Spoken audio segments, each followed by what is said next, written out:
নমস্কার বন্ধুরা, শেয়ার বাজার ও বিনিয়োগ চ্যানেলে আপনাদের স্বাগত। চলুন 27শে মার্চ নিফটি কত দূর যেতে পারে সেটা আমরা দেখে নিই।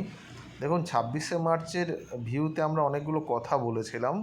প্রথমত বলেছিলাম যে বাজার একটু নিচের দিকে আসতে পারে এবং বাজারে যদি 500 ভেঙে 400 অবধি আসে তাহলেও ভয়ের কোনো কারণ নেই, কারণ একটা মান্থলি এক্সপায়ারির একটা চাপ এখানে থাকবে এবং অনেকগুলো গ্রিন ক্যান্ডেল পরপর বানিয়েছে বলে এখানে বাজার একটু দাঁড়াতে পারে বা নিচে আসতে পারে এবং নিচে আসাটা বাজারের জন্য ভালো। এবং আরেকটা লেভেলের কথা আমরা বলেছিলাম, এই লেভেলটা মানে 433 থেকে 400 এই লেভেলটা, এই গ্যাপটা বাজার যদি ফিল আপ করতে পারে তাহলে সেটা আরও ভালো হবে বাজারের জন্য বা মুভমেন্টের জন্য, কারণ আমরা গ্যাপ রাখাতে বাজারের বিশ্বাস করি না। এবার কি হচ্ছে দেখুন, বাজার সকালবেলা যখন খুলেছিল একটা জোনটা দেখে নিন একবার।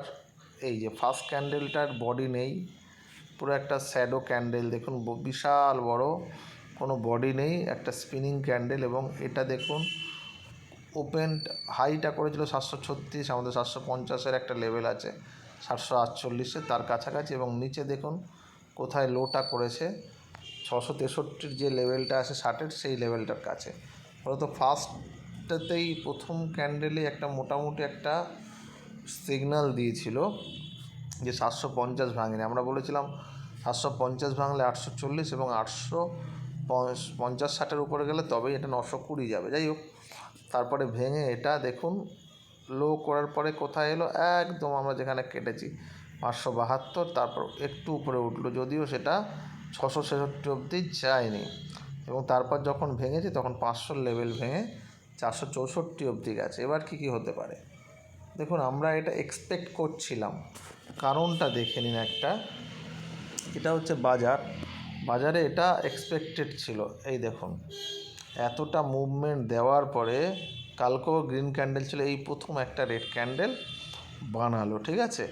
এবার বাজার একটা জায়গায় দাঁড়াবে বা কনসলিডেট করবে একটু একটা দুটো জায়গায়, এটা খুব স্বাভাবিক। তবে কালকে কিন্তু বাজারের সেকেন্ড আওয়ারে একটা মুভমেন্ট আসতে পারে উপরের দিকে। বাজার কোথায় খুলছে, কত উপরে খুলছে বা কতটা মুভমেন্ট করছে তার উপরে ডিপেন্ড করছে যে কতটা মুভমেন্ট দেবে। যাই হোক, যদি বাজার ফ্ল্যাট খুলে এই লেভেল ভাঙে 576, তাহলে 666, 680 ব্রেক হলে এটা হচ্ছে 757। এর উপরে মনে হচ্ছে না কালকে বাজার যাবে। আর যদি বাই চান্স যায় তাহলে ওই যে 840 বলছিলাম সেটা। এবার নিচের দিকে বলি, একটা সম্ভাবনা আছে 400 এবং 320 এই লেভেলটা একবার টাচ করার। কালকে দেখুন, কালকে যদি ফ্ল্যাট খুলে এটা ভাঙে 451, কিচ্ছু করার নেই, সঙ্গে বিক্রি আছে। এবং 451 থেকে বিক্রি করলে 80 পয়েন্ট মানে 400, এবং 400-র নিচে যদি ভাঙে তাহলে 320 অবধি বাজার আসতে পারে। তার মানে এটা নয় যে বাজার এইখানেতেই থেকে যাবে, বাজার কিন্তু একটা উপরের দিকে একটা মুভমেন্ট দিতে পারে। আর বাজারে সবচেয়ে গুরুত্বপূর্ণ লেভেল আমরা বলেছিলাম যে 23,250, এই লেভেলটা কিন্তু বাজারের জন্য ভাইটাল।